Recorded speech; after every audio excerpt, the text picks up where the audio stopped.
mbaam rel laajul biti falla mbaam yeey fanaane sagone laaj ko gàkko falla ko ñeey fanaane sa mbaam rel laajul biti. ñu tàmbalee ko ak source A ni mu xëyee tey jii ci libéré sous contrôle judiciaire Major Kandji gage d'une voiture loolu gage noonu la de gage une voiture mu ngi noonu donc Seynabou dinañu ci ñëwal. Assassinat de Moussa Bory Ndiaye à Temento, dernier développement maanaam mbir ma xew ca Temento journal bi gëstu na ko te Seynabou dina ci ñëw léegi ci lin moo fa jote xew. Sous la menace d'une plainte de taxawu ndonaay mag ñi d'accord mooy Akhenaton introuvable daa dawam. Seynabou dina ci ñëw léegi. Le Rassemblement islamique du Sénégal ivre de colère contre la sortie de général Meïssa Sélé Ndiaye, le parquet invité à s'autosaisir mooy ci lu mu wax alerte djihadiste yi. ci loolu la ñu mer. du ñu def attention rek jarul mer kay match amicaux contre man gis nga ay kiiwu Pape nag du ma ci sawar di ko lire. mi ngi ci page 8 daal nee na les Lions sont arrivés à Dublin hier nuit. Pape Gueye man say article du ma ko sawar a lire.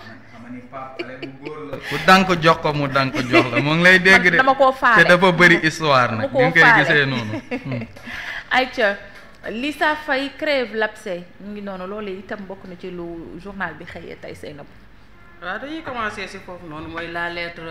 bi nga xamante ni Ibrahima Lissa Faye di président appel nekk aussi ki nga xam moom Presse Afrique moom dafa def benn lettre di interpeller le président de la République par rapport ak situation bi nga xamante ni moom le monde de la presse di dund actuellement ici au Sénégal. mu koy interpeller ni ko pour ñu jéem a seet nan la ñuy jéem a waxtaanee. ndaxte seetlu nañ ni boobu ba tey situation bi mi ngi gën di metti te amuñu benn solution ñu rax ci doole ni sunu ministre bi nga xamante ni dafi nekk moom il préfère di demal boppam en solo et que même le président bi mu waxee pour ñu def ay genre concertation avec les acteurs de la presse. Les acteurs des médias depuis lors amul dara léegi c'était dans ce cadre là. ak difficulté financière yi nga xamante ne moom lay dund dans ce cadre là la interpellé le président de la République ni ko pour mu jéem a seet nan la jëlee ay jéego defee ay jéego pour une bonne fois pour tout ñu mën a régler ce problème là bi nga xamante ne presque moom la nekk di dund boobu ba tey. Il y a aussi l'affaire du Rassemblement islamique du Sénégal moom c'est par rapport à la sortie du général Meïssa Sélé Ndiaye. ndax xam nga moom bi muy expliquer daf noonu nañ def attention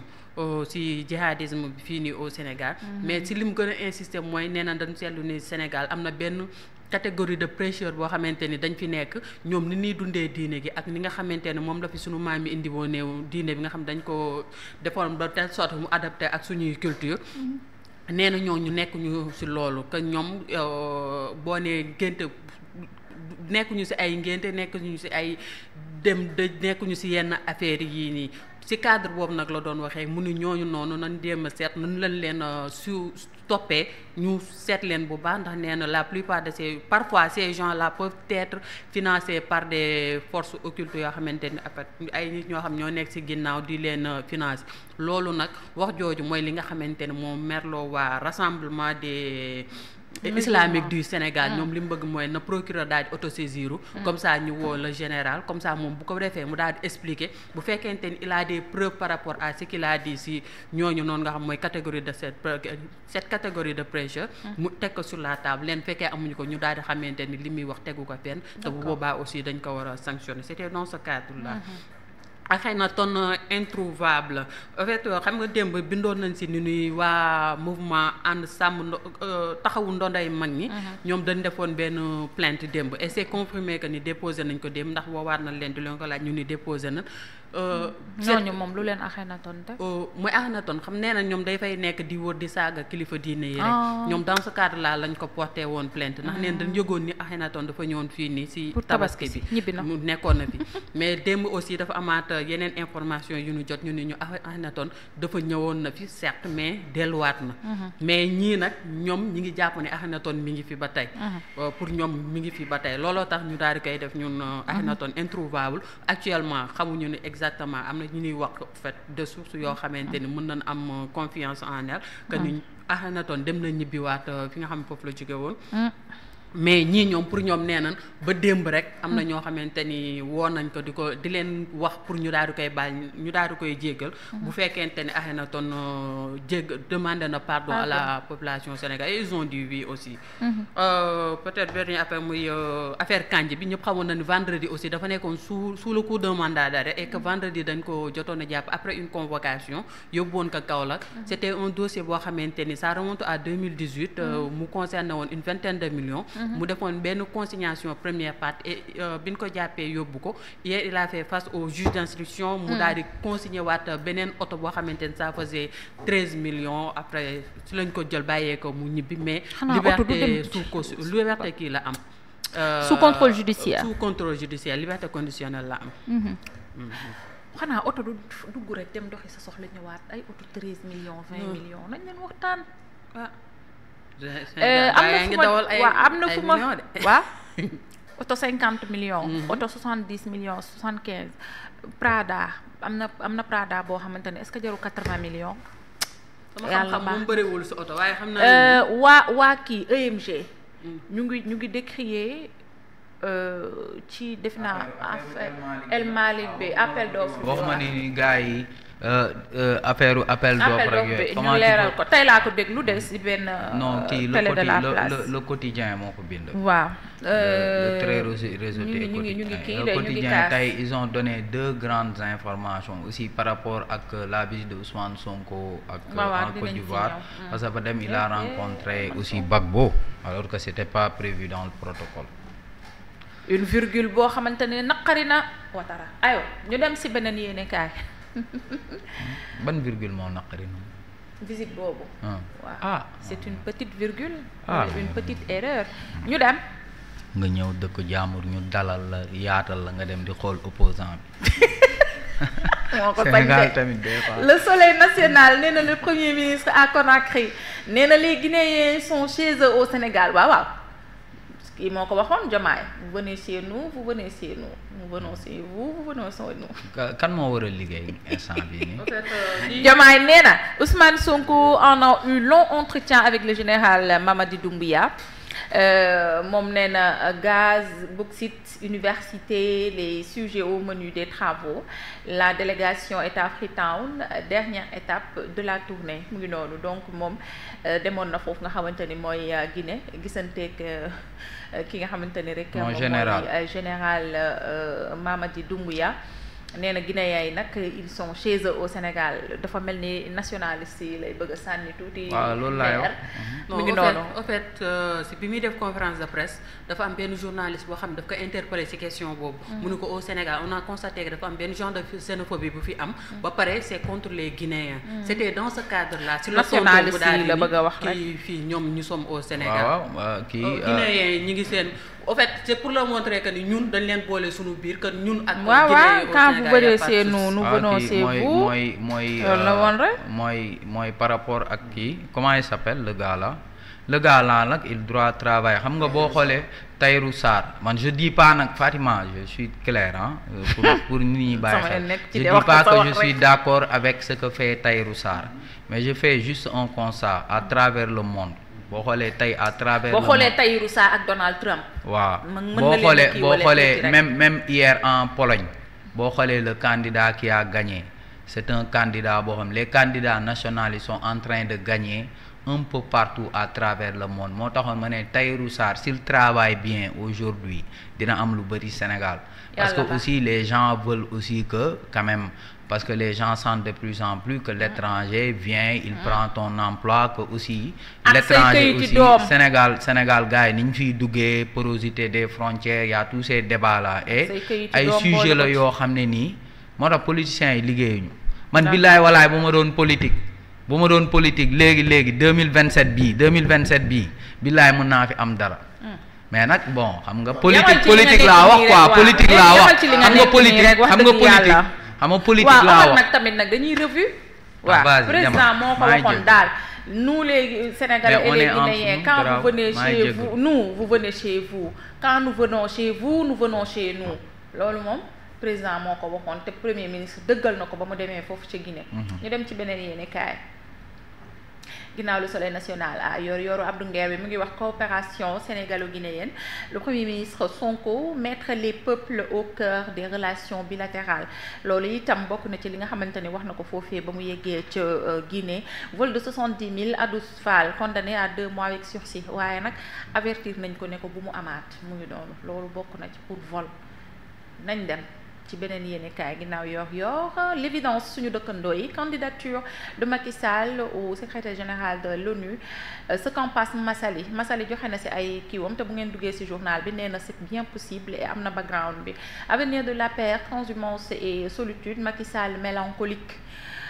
mi ngi noonu loolu itam bokk na ci li nga xamante ne loolu la yéenekaay bi xëy Ibrahima Lissa Faye écrit au Premier ministre et au Président l'État va-t-il continuer à rester impassible face à la situation catastrophique de la presse sénégalaise c'est une grande question ab laaj la daal di samp rek moom Lissa uniquement pour que ñu daal di bàyyi xel li nga xamante ni noonu la taskatu xibaar yi di dundee te metti na de danoo waxul dara rek ñu dem ci beneen yéenekaay. Alors le quotidien bu Madiambal mu ngi wax visite à Laurent Gbagbo Sonko ce mai Abidjan ado le président Ouattara juge le geste de très mauvais goût de baaxul de après dinañ ci kii alors différend fiscal mi ngi noonu Woodside traîne le Sénégal devant la CEDI loolu itam dinañ ci ñëw ndax Woodside dafa porter plainte Sénégal ci affaire redressement fiscal dinañ ci daal di ñëwaat ci biir émission bi ñu ñëw ci beneen yéenekaay naka la xëyee tey jii l'Observateur journalu woykat bi mi ngi wax ci Sénégal Angleterre ce 10 juin les confidences de maître Augustin Senghor ba tey mi ngi wax ci célébrité yi nga xamante ni face à leur pire déboire yi gën a métti ci li ñuy dund ñoom Sanex ñoom Vigie ñoom Wally entre éclat de rire et de larmes xam nga yow bu yi fayee sëyna bu kii yi fayee rek dañuy ñëw ci suñu caméra yi fayee dañuy ñëw ci suñu réalité voilà dañuy suñu réalité dañuy daal di dund bu caméra yi tàkkee nag nii la ñuy épanouir de mais bu caméra yi ne karaj fay ñu ñëw ci yeneen ñu dund yu garaaw sax mu ngi noonu donc Khadim Ba face au collège des juges d'instruction du PJF secret d'une audition au fond le patron de Locafrique affirme n'avoir été qu'un facilitateur ni importateur ni prestataire dans cette affaire qui l'oppose aux douanes moom nee na facilitateur rek la ab yombalkat la ca woon donc l'aval de la BCEAO et la signature de Al Aminou Lo voilà boo nee Al Aminou Lo rek ci la ñuy gën a comprendre donc aujourd'hui ministre évoqué pour prouver la régularité des opérations mu ngi noonu mi ngi wax tamit ne le rapatriement présumé des commissions d'environ 45 milliards de francs CFA le refus du président Macky Sall d'appliquer les injonctions du FMI et l'effort stratégique qui a mal tourné mu ngi noonu donc loolu la daal di dénk journal bii di l'Observateur nga mën koo fekk ci page 3 mu ngi wax tamit ci rapport CENTIF dossier yu explosif ngeen fay xool maanaam bu ngeen demee foofu rek di ngeen ko fekk ci page 1 bi di ngeen xam bu baax a baax CENTIF yi mu découvrir yépp parce que déclaration de transactions en espèces sont passées de 16 milliards nangam à 42 milliards nangam corruption trafic d'influence portant ci 1 milliard 500 millions de francs CFA association de malfaiteurs sur 776 milliards ak la ca topp via les jeux en ligne loolu yëpp CENTIF daal dina koy découvrir di ngeen ko fekk ci page 1 journal bi visite premier ministre 48 heures en Guinée le PM les discours de haine contre les Guinéens au Sénégal et les engagements fermes ñu dem ci beneen yéenekaay loolu nag nationaliste yi comme kan moo leen représenté sax Tahirou Sarr il est député n'est-ce pas ñu ñëw ci Walf Quotidien mu ngi wax Thierno Alassane Sall sur les bons assimilaires du Trésor BAT et obligations assimilable du Trésor et obligation assimilable du Trésor OAT course à l'endettement il demande des comptes moom li nga xamante ni moom mooy parce que 960 milliards levés entre le 1er janvier et le 30 mai 499,9 milliards le seul mois de mai. lii moom ëpp na di ay ca ñu dem ci beneen yéenekaay ginnaaw Walf Quotidien. Les Échos, situation catastrophique de la presse sénégalaise, Diomaye et Sonko interpellés dinañ ci ñëw. Ibrahima Lissa Faye ubbi na lettre bind leen ko ngir ñu bàyyi xel wala bokk est-ce que ñoom dañuy toog di seetaan ba presse bi nërmeelu nañ déjà. Question orale au ministre des Finances moom Tass xam nga bind na encore fi nga xamante ne mooy Assemblée nationale pour nag ñu xool niveau d'endettement bi ba pare la ñu fa jote jebbi ci ay bor yëpp. 70 émissions de titres de créance sur le marché de l'UEMOA en un an. 1694 milliards mobilisés, dette à moyen ou long terme pour couvrir des dépenses de fonctionnement. Dépenses de fonctionnement, rek la wax de 1694 milliards.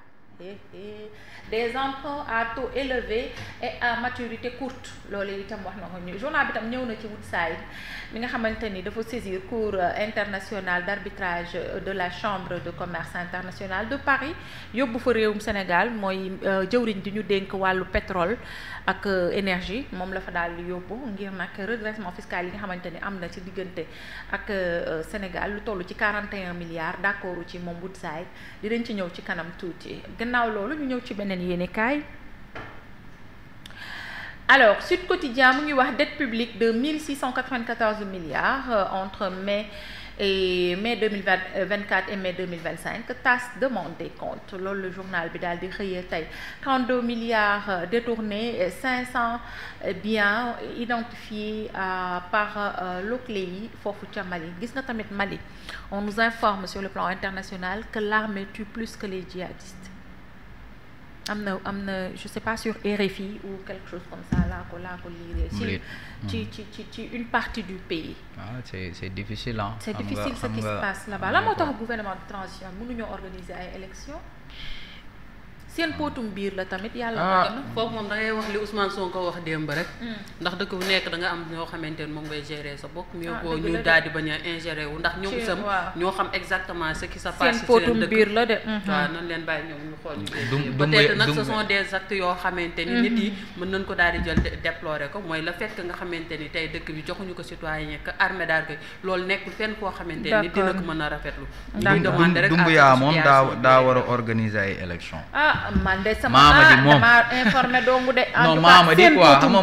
Mali moom c'est un peu différent parce que peut-être guerre gi xaw na fa taqar naa. on n'a pas une délégation ministre des forces armées dem na foofu. waaw dem na fa parce que premier ministre dem na fa. premier ministre am dem na Mali waaw. aywa ñu dem si beneen yéenekaay Sud Quotidien Tribune voilà journal Bougane bi de yi mi ngi xëy wax ci suppression d'agences et fusion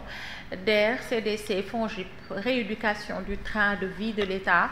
la rationalisation des agences aux oubliettes loolu daal di xëy titré ba léegi journal bi mi ngi wax l'État va-t-il continuer à rester impassible face à la situation catastrophique de la presse sénégalaise mi ngi wax tamit ci li nga xamante ni rek mooy Matar Gueye membre de l'APR mi ngi wax sa sortie indigne contre le président Macky Sall bafoue et piétine la morale et se nourrit d'une haine sordide ñu ñëw ci beneen yéenekaay Matar Gueye ko wax journal bee ko jottali Libé moom ñëw na ci bras de fer judiciaire entre deux sociétés irlandaises et la compagnie aérienne nationale. Le tribunal autorise la saisie de 4 aéronefs loués par Air Sénégal. Est-ce que am na njariñ su amul njariñ tamit dañuy yokkal xaalis rek en cause 4 contrats de location d'aéronefs signés le 8 mai 2018 et le 23 décembre 2009 avec les sociétés d'agence Aérocraft Tweet Limit waa 2019 waaw Tweet Limited et Sasof qui réclame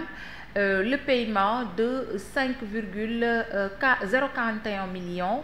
de dollars américains voilà américains mais aussi la restitution des avions Donc munis des 2 ordonnances du tribunal de commerce de Dakar, les 2 sociétés qui ont fait annuler les contrats de leasing ont envoyé un huissier à l'AIBD pour immobiliser au sol les 4 aéronefs. L'huissier donc refoulé, elles viennent encore de saisir le tribunal pour lui demander d'ordonner à Air Sénégal d'arrêter immédiatement l'exploitation des 4 aéronefs sous astreinte. Sous astreinte. Sous astreinte. Affaire bi dafa ma sori. Des 500 millions de francs CFA par heure de vol effectué et d'ordonner à Air Sénégal la restitution immédiate wala la restitution immédiate des appareils sous astreinte de 500 millions de francs CFA par jour. 500 000 ah 500 000 wala 500 millions. 500 millions par jour de retard. Ouais. Non, par jour de retard. Ah mais nañ joxe kii wu jàmbur xam nga ce que. mais aéronefikaat yi moomuñu ko non. non moomuñu ko parce que quand on fait du leasing et Air Sénégal fait ce qu'on appelle du leasing ça veut dire que Air Sénégal dafa bëgg a di yëngu ci dara mais amul ay avion léegi day louer ay avion loolu rek mooy problème bi léegi nag xam naa ni cey Sénégal. Extrait de prison hier est placé sous contrôle judiciaire. Alioune Kandji donne en garantie une Mercedes Benz voilà histoire Mercedes Benz xam nga man mi bëgg ay affaire oto ah Mercedes Benz xam nga histoire am seen oto moom xaw ma ci dara. Benz en fait Benz c'est lui le créateur de Mercedes c'est sa fille. Mercedes c'est sa fille voilà. am na solo. ñu dem ci beneen yéenekaay. culture générale am na solo. sport ñu ñëw ci làmb ji Jàmbaar production décroche le choc Mor Kankang Prince waaye Prince yow sa cumbukaay bi mi ngi ci kaso bi di Marème Naar. kan moo siy Prince. man xàmmee naa ko Mor Kankang sax moo ci mooy borom rasta yi mooy Prince fexeel Marème Naar génn sa xarit la te dala daan jàppale du noonu avant dernière de son groupe de qualification l'Italie éliminée de la Coupe du Monde 2026. Ah bon? Journal bee ko wax de Tribune Sport. Avant-dernière de son groupe de qualification l'Italie éliminée de la Coupe du Monde. waaw mais point d'interrogation quoi. daa laaj. dafa sampam laaj daal. ndax moo mujj ci groupe am. avant-dernière quoi. voilà avant ndaare quoi. comme kii comme hôte. peut-être kii jeexagul. xam naa kii des na avant ndaare da ngaa mën a di avant ndaare. xam naa ni kii des na tuuti. des na éliminatoire yi ngay wax wala journaux yi yow. non li éliminatoire la. éliminatoire la. Thierno moom mbokku Pape Gueye la. man de Thierno moom mbokku Pape Gueye la. waaw man nag politique sport bi moom moo na siy jàppale. waaw politique bi moom moo ma transformé rek mais man daanaka samay début en journalisme presque sport rek laa doon def. sport nga doon def wallaay. politique bi ma transformé rek. Amina yàlla nañu yàlla sama genre àttee yi yow. ñàkk chance yi nag moom dañoo dugg rek ay politiciens di la former. ma tax souvent am nañ benn groupe bu tudd FIFA foot quoi. maa ngi leen di nuyu chaque jour ñu woo ma ne ma kañ ngay dellu si waat ci sport bi quoi. waaw man leen non bientôt rek. Pape Gueye daa bëgg lu yomb de bu lay dégg di la woo. moom souvent dama ko daan gis stade quoi lu bari. dafa bëgg lu yomb. wool ma Omar mu jox ma sama ndox mi man naan nga may ma virgule yow ñu ñëw ci. man waroon naa ndékki tey balaa maa toog de. ne nii quartier général lañ nekk quartier général gis nga fi Pape Cheikh Diallo yi mën naa yéeg léegi ci kaw table bi defee fi émission tegale samay tànk ak nii